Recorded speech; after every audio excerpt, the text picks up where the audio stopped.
فرماتے ہیں کہ بچے تھے گھر میں 6-7، غربت تھی، کام ملتا کوئی نہیں تھا، اور میں کام چور نہیں تھا، کام ڈھونڈتا تھا، پر اللہ کی قدرت کے کام نہیں ملتا تھا۔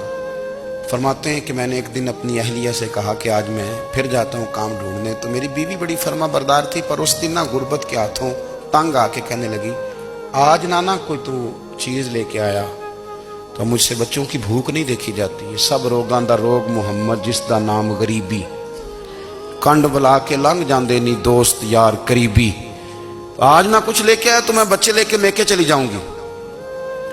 شیخ فرماتے ہیں کہ میں بڑا پریشان گھر سے نکلا، پر میں نے صبح سے لے کے زور تک کام ڈھونڈا، کام ملا کوئی نہیں، تو میرے دل میں خیال آیا چلو کام نہیں ملتا تو اللہ اللہ تو کرے نا، چلو بندوں کی مزدوری نہیں ملتی تو رب کریم کی عبادت ہی کرتے ہیں۔ فرماتے ہیں کہ میں نے نا فرات کے پانی سے وضو کیا، نہر کے، شدید دھوپ تھی، ساتھ ریت تھی اور ریت تپ رہی تھی، میں نے اپنا رومال وہیں مصلی کے طور پر بچھا لیا، اور فرماتے ہیں کہ زور سے لے کر عصر تک نماز پڑھی، دھوپ بھی پورے زور پہ، پر میرے سجدے کا ذوق بھی پورے زور پہ۔ فرماتے ہیں سورج بھی چمک رہا ہے اور رب کی عبادت کا ذوق بھی پورے زور پہ، میں سجدہ کروں تو پھر میرا اٹھانے کو جی نہ چاہے۔ فرماتے ہیں کہ عصر تک میں نے نفل پڑھے، دل ڈھلنے لگا، عصر کی نماز پڑھی اور میں وہاں سے چلا۔ اب میں جب نکلنے لگا تو دل میں خیال آیا کہ چھوٹی چھوٹی دیواریں ہیں گھر کی، بغیر کچھ لیے جاؤں گا تو بیوی دور سے دیکھے گی تو شور کرے گی کہ پھر خالی ہاتھ آ گیا ہے۔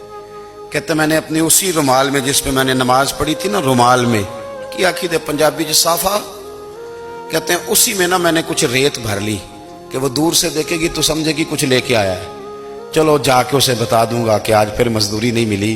کہتے ہیں وہ ریت لے کر جب میں گھر میں گیا تو پہلے بیوی دروازے پہ کھڑی ہوتی تھی، پوچھتی تھی خالی ہاتھ آ گئے ہو؟ آج میں نے دیکھا تو ہے ہی کوئی نہیں۔ فرماتے ہیں میں اندر داخل ہوا، سلام لیے، کونے میں نے وہ رومال رکھ دیا اور میں نے آواز دی کہ بھلی مانس کہاں ہو؟ تو وہ کہنے لگی آپ منہ ہاتھ دھو لیں، میں روٹی لے کے آئی۔ میں نے کہا روٹی کہاں سے آ گئی؟ یہاں تو کئی دنوں کے فاقے، تو کئی دنوں کی غربت ہے، یہاں تو اس گھر میں تو فقیری ہے۔ فرماتے ہیں کہ وہ روٹی لے کے آئی اور اس وقت کی جو موجودہ نعمتیں تھیں، سمجھ لیں سلاد، اچار، ہر چیز ساتھ لائی۔ میں نے کہا کہ بچے کہاں گئے؟ کہنے لگی وہ کھانا کھا کے کھیلنے گئے، آپ کھانا کھا لیں آ جاتے۔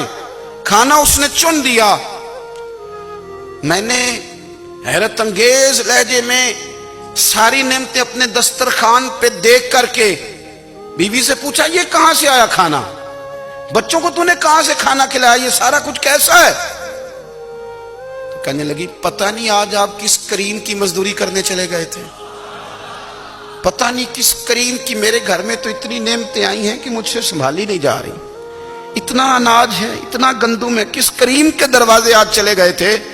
یہ کہتے کہتے وہ اٹھی اور اٹھ کر کے کہنے لگی پہلے ہی بڑا کچھ آیا تھا، اب کیا لے آئے ہو؟ اور جا کر کے نا اس نے وہ ریت والا رومال کھولا، کہنے لگے میں تو لے کے آیا تھا ریت، تو میرے رب نے اسے بھی سونے اور ہیرے بنا دیا تھا۔